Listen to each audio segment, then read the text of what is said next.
رو چرا خودتون انجام میدید؟ خب بسم الله الرحمن الرحیم. ما قانون کار رو استارت زدیم از به بسم اللهش انشاءالله تا پایان. ما حدود 40 تا مادهش رو کار کردیم با هم دیگه که بیس کار رو توضیح دادیم، قراردادها و بحث ساعت‌ها و مزد و استارت کار چجوری، انواعش و خاتمش هم یه توضیح دادیم.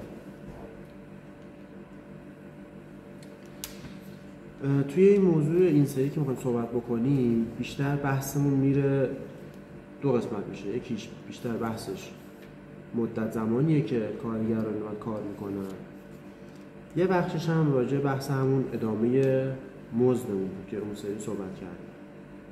ما گفتیم که به قول گفتنی در رابطه با حقوق کارگر گفتیم باید یه سنواتی داده بشه، اگر که سه شرایط پیش بیاد 2 ماه میشه و چیزای دیگه. توی این موضوع این جلسه که میخوایم صحبت بکنیم میاد قانون‌های سه شرایط کلی توضیح میده که میاد بعد شما شرایط کارتون، شرایط کارگاهتون باید طوری باشه که از لحاظ جسمی، فیزیکی، روحی، روانی اینا رعایت بشه به هر حال. حالا جلوتر هم که میره در رابطه با بحث کار بانوان هم توضیح داده میشه که چطور باید شرایط رعایت بکنن. و حداقل مزد رو توضیح میده، میگه که آقا به هر حال حالا چون قانون قدیمه میگه که باید حداقل مزدی که تعیین میشه نقدی داده بشه. حالا این نقدی مثلا امکان داره که بگیم آقا چکم آیا قبول میشه نمیشه، یا حتما باید مثلا پول کش باشه، دستی باشه، یا نه به حساب میزه. اینا انواع اقسام هم نقد محسوب میشه. ولی خب بیشتر از اون رو به قول گفتن میگه قبول میکنه که اگه غیر نقدی هم باشه. و بحث روزها رو مثال میزنه که آقا تعطیلات اینا هیچ تاثیر نداره، شما باید همچنان حقوق طرفو باید بدید و فرقی نمیکنه که حالا جمعه هستش یا چیزهای دیگه. این نکته که اینجا مهمه بحث برداشت از حقوق کارگره. شما من نمیدونم داشتید این مورد یا نه، میگه که اگر که مثلا کارگر بخواد کارفرما از حقوقش برداشت بکنه، آیا این مورد شما اصلا داشتید یا نه؟ یعنی اینکه از حقوقش به عنوان اینکه حالا یا بهش وام دادن، مساعده شده یا محکوم شده، هر چیز دیگه یا نمیدونم داشتید شما اصلا یا نه؟ فقط وام بوده برداشت کرد. آره ببین کن تو ماده 45 چند تا مورد اجازه میده که دیگه برداشت. یکی اینکه حالا قانون اجازه بده صراحت هیچ، یکی بحث وام ها رو گفته، یکی هم بحث مساعده رو، و یکی هم بحث محاسبه مبلغی که اضافه اگه پرداخت شده، مال اجاره خانه سازمانی. یعنی میخواد بگه که اینها همه رو خود کارفرما میتونه مشخصا برداشت بکنه، نیازی نیست که مثلا یه پروسه برن جلو دادگاه و این ور اون ور لازم نیست. و لازم نداره. ولی تو بحث حالا مثلا مال اجاره یا اجاره نامه‌ای که مثلا توافق کردن مثلا با هم دیگه جان ما این موضوع داریم مثلا کسی که حقوقش پایه است چیز نمی‌کنه، یعنی مثلا برای وام بدن واریز می‌کنن، وقتی واریز کردن میگن بیا مثلا شرکت اون شرایطش فرق می‌کنه برای اینکه به بیمه اون مثلا کارمند مثلا چه می‌دونم کم زیاد نشه و اینا برنامه میاد چه کار بکنه، وگرنه اگر که بخوایم کسب بکنیم و این همون چیزی که کسب کردیم می‌خوایم توی بیمه شرط بکنیم اون موقع بالا بیمه‌اش تنها از پایه واسه شرط بالا شرکت رو همین کار بکنه مثلا یه دفعه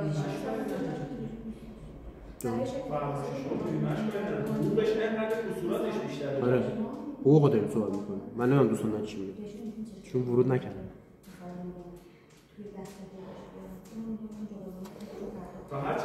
چند درصد آره اینا خدمتتون.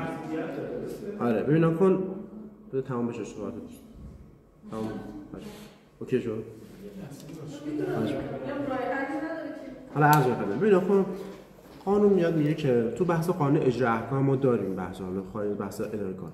اگر که مدیون باشه به کارفرما، مثلا شما به مدیرتون مدیون یا شما میگه نهایتا تا 1/4 میتونه برداشت بکنه از حقوق طرف. یعنی مثلا اگر 10 میلیون تومان حقوق میگه نهایتا تا 2.5 میلیون تومان. حالا اگر که توافق داشته باشن خب کمتر میتونه باشه، ولی بیشتر از اون میگه نه.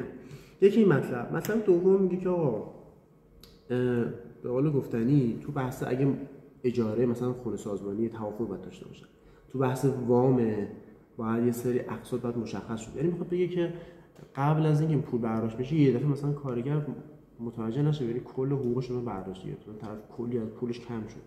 خب اینا همه باید مشخص شده باشه. شما اگر که به طرف وام چیزی میدید یه قرارداد داشته باشید که مثلا ما می‌خوایم این مبلغ از ما ازتون کم کنیم. مثلا من یادم حالا نه الان اینطوری هست یا نه، یکی از بحثاش اینه که وجودی که خرید اجناس ضروری، مثلا بحث شرکت تعاونی، مثلا من یادم خیلی سال پیش شرکت‌ها اینطوری بودن که میگفتن آقا شما مثلا الان آموزش پرورش مثلا من اینطوریه، مثلا طرف میگه برید از فلان فروشگاه خرید بکنید از حقوقتون کم می‌کنه. حالا نه شرکت شما مثلا اینطوری هست یا نه، خب اینطوری ولی آره مثلا حالا نمیدونم چیزای مثلا خوراکی اینا هم میتونه توش باشه، مثلا اتکاب و اینها کم میکنه مثلا. آره اینم میگه که اینم تو همونه، تو همون منوال جا میگیره و میره جلو توی موضوع محدودیت. آره بعد بحث بعدیش که میاد صحبت میکنه بحث مأموریت. این مأموریت هم موضوع جالبیه. ببینید که مأموریت وقتی میاد تعریف میکنه ماده 46 میاد صحبت میکنه، میگه که آقا مأموریت تعریفش اینه که حداقل باید 50 کیلومتر از محل جایی که طرف کار میکنه طرف دور بشه، یا نه خیلی مهمه تو حقوق، خیلی وعوی اینا خیلی مهمه، یا اینکه طرف اون جایی که رفته یک شب بخواد، مثلا یعنی جایی باشه یک شب مثلا اسکان داشته باشه. این میگه حداقل اینا اگه شرایط رعایت بشه میشه چی؟ میشه مأموریت. که حالا حقوقش هم جلوتر می‌بینیم فرق میکنه، یعنی مثلا یه حداقل حقوق هر چقدر که هست باید تقریبا یه مبلغی حالا درصدش دقیقاً میاد، بعد بیشتر از اون بشه تعلقی روزانش. یعنی شما حقوق طرف روزانه اگه 100,000 تومان هست یه چیزی باید بیشتر از اون حداقل باشه تو بحث مأموریتش. و بقیه‌اش حالا بحث چیزای حواشیه که خیلی مزجرات میشیم و اینم که هیچ. بریم تو بحث مدت هم. ببینید تو بحث مدت ساعت کار رو میاد تعریف میکنه که ماده 50 به بعد دیگه میاد تو بحث ساعت کار که آقا طرف باید چقدر کار بکنه. طرف هم تو بحث این موضوع میگه که آقا شما اولا که از 8 ساعت نباید بیشتر طرف روزی کار بکنه. شغلای عادی رو ما داریم میگیم متوالی، این طرف هر روز داره سر کار و کار انجام میده، اینها نباید بیشتر از 8 ساعت باشه. چون تو جای دیگه میگه اگر شغل متناوب باشه، یعنی طرف هر روز نمیاد سر کار، یه روزایی میاد تا 15 ساعت این میشه، یعنی 8 ساعت تا 15 ساعت. ولی میگه که آقا شما به قول گفتنی تو هفته 44 ساعت نباید تجاوز کنم، چون شما تو قرارداد کارتون هم هستش و روزانه 8 ساعت. مگر اینکه حالا تو بحث‌های کارهای خاص مثل بحث‌های کشاورزی و چیزا که حالا با هم توافق میکنه و عرف و عادتش باید رعایت بشه. تو کارهای سخت چی؟ تو کارهای سخت میگه حد اکثر چقدر روزانه؟ شما تو شرکتتون دارید کارهای سخت یا نه؟ تو کارخونه‌تون هم ندارید. توی کارهای سخت میگه حد اکثر 6 ساعت و تو هفته 36 ساعت دیگه بیشتر از این تجاوز نمیکنه. پس 2 ساعت کمتر میشه و اگرم من درست بگم تو بحث بازنشستگی هم خب زودتر چیز میشه. از نمیدونم حالا تعریف کار سخت چیه؟ خیلی نه این الان بحث افزایش چیزام تصویب شد یا نه بازنشستگی؟ نه هنوز. از سال بعد گفتن انجام میشه؟ تصویب هنوز نشده. چون اگه که بشه یه 2 سال فکر کنم بیشترش کردن، درسته 60 سال شد 62 سال. آره اینا هم از اون کشورهای غربی یاد گرفتن ولی خب چیز دیگه شو یاد نمیاد. افزایش ریسال. بریم تو بحث کارها. ببین آقا ما یه نکته‌ای که هست اینه که میگه که ما کارامون معمولا اینجوری یا صبح کارن طرف یعنی روز میان یا شب کارن یا اینکه چی مثلا میگه عصر و اینا مثلا میان کار انجام میدن. صبح میگه از ساعت 6 به بعد، از 6 صبح به بعد میشه کار روز.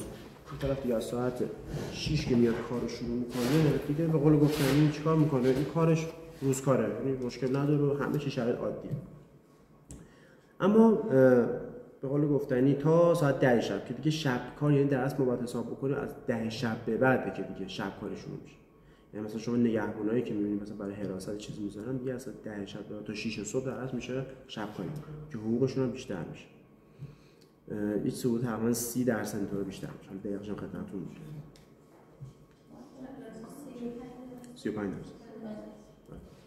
35% که این بیشتر میشه. بعضی از شغلان میگه مختلفه، امکان داره روزکار باشن، شبکار باشه، عصرکار باشه. یعنی میخواد بگه که محدودیتی نداره، یعنی امکان داره یک نفری مختلف هم کار بکنه. این نیستش که شما حتما باید طرف مثلا خانم A که میاد حتما باید روزکار باشه همیشه. امکان داره که مختلف باشه. ولی خب میگه که اینا رو به قول گفتنی باید قبلش با هم حتما توافق کرده باشه. کار متناوبم که میاد تعریف کنیم که خدمتتون عرض کردم، این کاریه که امکان داره که تغییر بکنه. یعنی چی؟ در ساعت متوالی انجام نمیشه. یعنی شما روتین نیست که طرف 8 صبح بیاد تا 4 بعد از متناوب. و به قول گفتن ساعت کارش هم فرق میکنه، تا 15 ساعت میشه حد اکثر و شرایطش هم کمی فرق میکنه. کار نوبتی هم باز دوباره یه تعریف دیگه براش میکنیم که میگه در طول ماه گردش داره. یعنی امکان داره یه در صبح کار باشه، یه در شب کار باشه. مثلا بحث شیفت تقریبا اینجوریه دیگه. شیفت کار نوبتی، یعنی طرف مثلا یه روز صبح کار، یه روز شب کار. تو بیشتر بحثایی که توی بیمارستان‌ها مثلا اتفاق میفته. ولی فکر می‌کنم شما معمولاً به اینجور چیزا بر نمی‌خورید توی کارتون. صابه داریم شبکار فقط یه شبکار نگهبان ما آلپی کار داریم، بعدش هم اضافه کار داریم. اضافه کار داریم. اینجا هم که شما نگهبان 24 هستی درسته؟ نه. اینم شب تعطیل می‌کنه. پس هیچ. ماده 56 من اینو خدمتتون از روش میخونم که درسش دقیقا مشخص بشه. کارگر در طول ماه نوبتی کار میکنه، اگر در صبح و عصر واقع بشه 10% افزایش خوبه. اگر که صبح و عصر و شب باشه 15% و صبح و عصر یا عصر و شب بیفته 22.5% این چی میشه؟ افزایش خوبه. تو کارهای چی؟ تو کارگری که به طور نوبتی کار میکنه. یعنی امکان داره بالا باشه. پس یعنی 10 15 22.5% فرق میکنه، چه روز باشه، بحث عصر باشه، شب باشه. و در کار نوبتی میگه که ساعت کار گفتیم از ساعت 8 ساعت بیشتر نمیشه، تو هفته هم 44 ساعت، تو ماه هم 176 ساعت بیشتر نمیشه. این کار نوبتی رو با متناوب فرق میکنه، مثل اون کار معمول روزانه هستش. اما تو بحث شبکارا اگر که ما بخوایم فقط خاصم مثلا یه طرف یا طرف فلانی غیر نوبتی بگیم شبکار باش، اینجا 35% افزایش بده. یعنی شما اگر که به نظرم با کارگرایی که توافق میخواید بکنی برای شبکاری، اگر نوبتی ببندید بهتره. خب ما یه نفر کلا داریم ثابت شب. خب آره اون دیگه حالا شما مثلا یه نفر کلا که نفر اون بخواد یه نفر باشه اوکی. ولی وقتی شما مثلا برید توی بخشی که مثلا میخواد قرار 50 نفر اضافه بیان، اینجوری اگه ببندید با کارگر خب شرایطش خیلی بهتره. توی این شرایطی که خدمتتون عرض کردیم برای بحث کار اضافه کاری که عرض کردیم این بود که بعد موافقت کارگر حتما باید باشه. این یکی از شرایطش. یکی هم که حقوقش افزایش پیدا میکنه. تا چقدر؟ 40% بر اساس هر ساعت. شما اینو دارید درسته؟ نشون داد. و ساعت اضافی کار میگه که نباید از 4 ساعت هم تو روز تجاوز بکنه. خب معلوم خیلی از شرکت‌ها مثلا می‌بینم میگن که اضافه کارم که طرف وای میسه اصلا هیچ چیزش تعلق نمی‌کنه. مثلا ما تو دادگستری من اینجوری شنیدم. حالا نه راست دروغشون با خودشون. یعنی مثلا ما وای میسیم. من مدیر دفترایی که می‌بینم میگن که مثلا ما الان کارشون مثلا اینا اصولا بعد مثلا 2-3 تا تموم بشه. ولی مثلا طرف میاد تو ساعت 7-8 شب میمونه. که مثلا کارتون جمع می‌کنه. یا مثلا از اون طرف میگن که مثلا ما امکانه 5 صبح 6 صبح بیایم. بعد از شعبات که مثلا دلشون میتپه و واقعا هم مثلا این شعبه مرتبیه، کار روتین اوکیه، این کار انجام میده. ولی وقتی ازشون میگی مثلا اضافه کار میدم میگن نه هیچی معلومه. حالا این بعد ببینیم که آیا ساعت و شغلش خب من نمیدونم. ولی خیلی از شرکت‌ها دیگه هم دیدم اینجوری میگن مثلا وای نسو ولی کارت باید انجام بشه. خب مثلا چیکار کنه؟ کار رو انجام بده، بعد بمونه، نخواد، بعد بره، خب میمونه. توی این بحث که میره جلو الزام نمیشه. نه چی رو الزام نمیشه کرد؟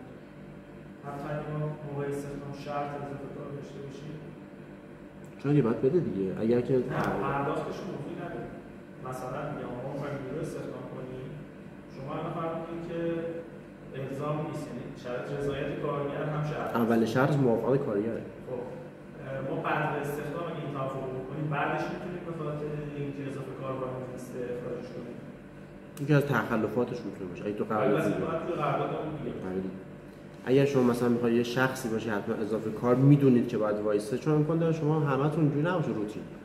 ولی اگه یه مجموعه یه قسمتی از شرکتتون اینجوریه، آره اینا حتما باید بیارید و جزء تخلفات هم مثلا بذاریدش تو بحث خسارات یا تو بحث فصل. مثلا چون طرف روز اول ما توافقش رو گرفتیم و حقوق و ایناشون خب حالا سر جاشه، اگه طرف دیگه قبول نکنه اینا جزء همون تخلفات میشه دیگه.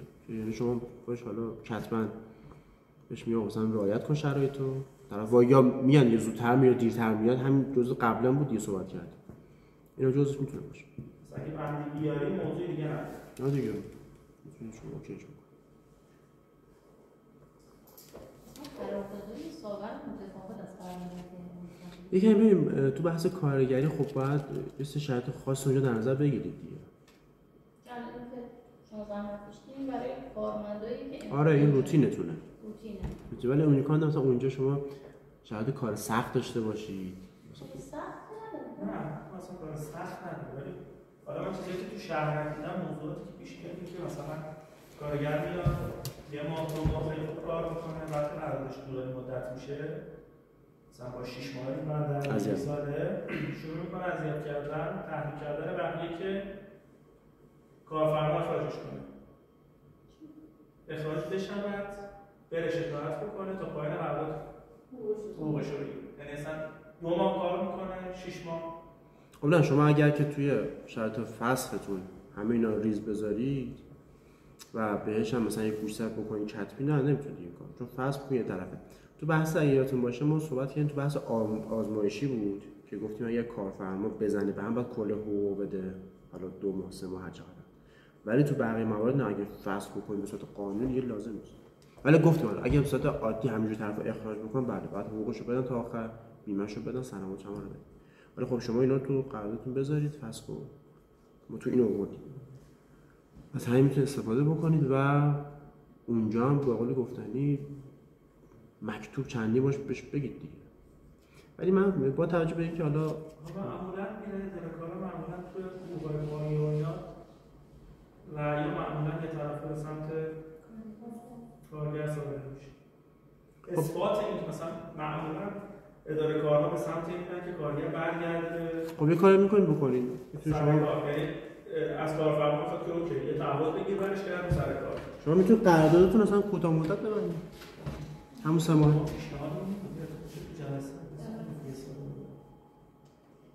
بعد اینا تعهدی به مدت ندارن. 3 ماه می‌بندیم اینا همش دنبال اینه که برای یه جای دیگه کار دیگه پیدا. این برام مثلا و اون 1 سال بستن هیچ تعهدی نمیاره، طرف کار پیدا میکنه تحتش میگه یه ماه قبلش میره، حتی اگه یه ماه شما بچه‌ها التزام میتونید اینجا مثلا میگم طرف شروع کنه کار نکنه چیکارش دیگه حقوقش رو نمیگیره دیگه اخراج کنه. من که همین نمیخوام دیگه، یعنی به قول ایشون نمیتونید داغش کنی. نه اون چه کسی رو نمیشه مجبور کنه کار بکنه. یعنی هر جوری باشه طرف بخواد بره میره. خوبش اینه که بشینه کار نکنه، یعنی حرفم نزنه، هیچ تشنجی ایجاد نکنه، فقط بیاد بشینه. آره یعنی کسی که میخواد برنه که به زور نگه داشته. تو همه جا همین، تو زندگی همین، تو کار همین. 5 سال هم ببندید هیچ تعهدی نمیتونه طرف بگیره که بهتون واسه. ولی خب بعد شما ببینید کن 2 تا بحث هست. یکی اینکه شما اولا قراردادتون وقتی سفت و محکم باشه، سفته بگیرید، جایی سفته رو اعلام نکنید و بچه التزام بذارید، همون مثلا مبلغی تو اون هست، یه بچه التزام کمی البته. اینا رو خیلی از بعد روانی هستش که طرف بمونه سرش. موضوع دومش اینه که شما انقدر شرایط خوب بکنی، خب مثلا دقیقاً بحث مهاجرت دیگه. شما وقتی کشورت انقدر خوب باشه که دوست نداره بره، شرکت انقدر خوب باشه که دوست نداره بره، ولی وقتی خوب نباشه به قول شما میگه من میرم، مهم نیست اصلا همه این پولا رو خراب میکنن، ولی مهم نیست. یعنی شما 2 تا بحث مخصوصا بیشتر تو بحث کارگری بحث‌های قراردادی خیلی مهمه، چون معمولا بگید افراد عوام شاید، حالا من نمیدونم تخصصی باشه بحثشون، ولی بعد روانیش امکان داره خیلی تاثیرگذار باشه. مثلا یه طرف سفته داره ازت، دفترهای مبلغ بالا هم بذاره، حداقل 500 تومان 700 تومان 1 تومان هست. چون بعدا اینجوری توجیه بکنی آقا شما دارید میاد توی شرکتی که دستگاه زیر دستته، شما یه دستگاهی خراب بکنی کلی به اون خسارت می‌ذاری مثلا. و از طرفی هم بحث قرارداد، وقتی شما قرارداد بگی آقا قرارداد محکم میتونی روش اقدام بکنی، اینا همه اهرم‌های فشارن. یعنی میخوام بگم که آره شما درست میگی، شما طرفو هیچ جور نمیشه نگه داشت، ولی خب اینا برای مواردیه که بالاخره از لحاظ روانی کم تاثیر میذاره. خب بریم جلو.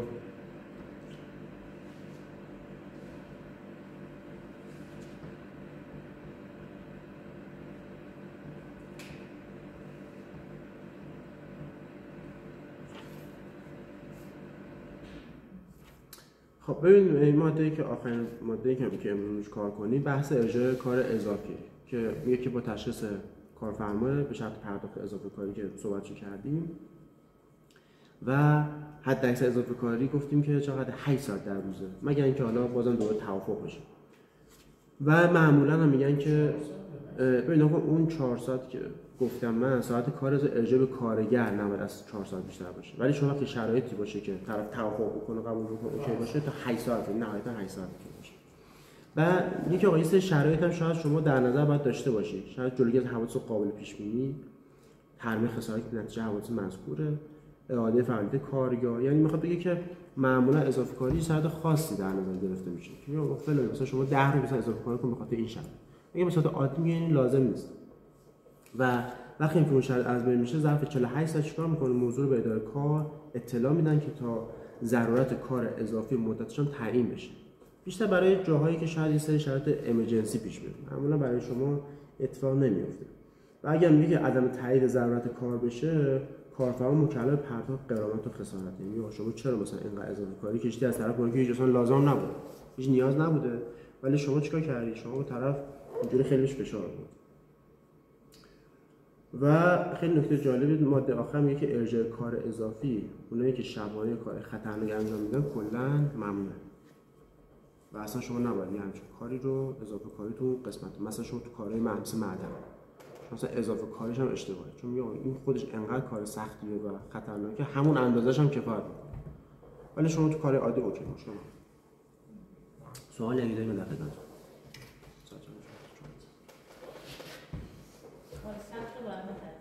کار سخت نمیشه تعریف در جلسات بعد، ولی شما بحث دنیا میشه خود اداره بیمه باید کار سخت رو تعیین کنه. اینجوری نیست که ما بگیم این شغل نظرمون کار سخت نه دست شما که نیست، دست شما قانونی داره مصوب باید بشه. به نظر من کارفرمای کار سخت نیست. مدت 12 معمولا کارهایی که خیلی یدی هم میشه بحث سختی. نه مثلا ببینید پرستاری کار سخت که به عنوان کار سخت شناخته شده 25 سال بازنشسته هستن پرستارا، اول مثلا پزشکا نیستن. خبرنگاران کار سخت بانکیان کار سختن اصلا. جدی؟ اگه این تعریف کار سختی که بس همه کار سخت اگه بانک باشه خیلی سخته. شاید به خاطر ارقام با شما حساسیت کار نیست، چون واقعا مخ طرف